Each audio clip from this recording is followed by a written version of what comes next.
पुढची बातमी पाहूया। 22 जानेवारीला होणाऱ्या राममंदिर उद्घाटन सोहळ्याचं आमंत्रण अद्याप मिळालं नसल्याचं राष्ट्रवादीचे अध्यक्ष शरद पवार यांनी म्हटलंय। काल अमरावतीमध्ये झालेल्या पत्रकार परिषदेमध्ये ते बोलत होते।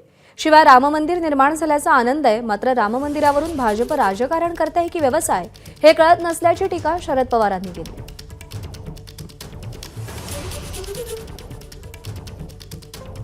22 तारखेला राम मंदिराचं उद्घाटन होत आहे।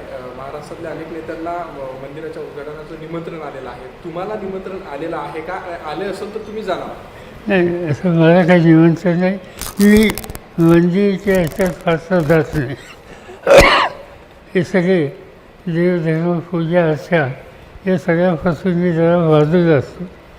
माझी श्रद्धाची स्थानं आहेत एक दोन ठिकाणी, तिथं जातो, पण त्याचा जाहीर किंवा जाहिरात कधी करत असते। हा असं आहे की हे प्रश्न व्यक्तिगत आहेत। व्यक्तिगत कुठे श्रद्धा असते नसते त्यानुसार आम्ही करतो आहे। त्यासाठी कुणी निमंत्रण द्यायची किंवा आणखी कुणाची वाट बघायची काही गरज नाही। भाजप जे आहे ते राम मंदिराच्या नावावर राजकारण करत आहे असा आरोप होता। राजकारण करतायत का व्यवसाय करतायत हे मला माहिती। मंदिर झालं आम्हाला आनंदच आहे आणि मंदिर होण्याच्यासाठी अनेकांचं योगदान आहे। एबीपी माझा, उघडा डोळे बघा नीट।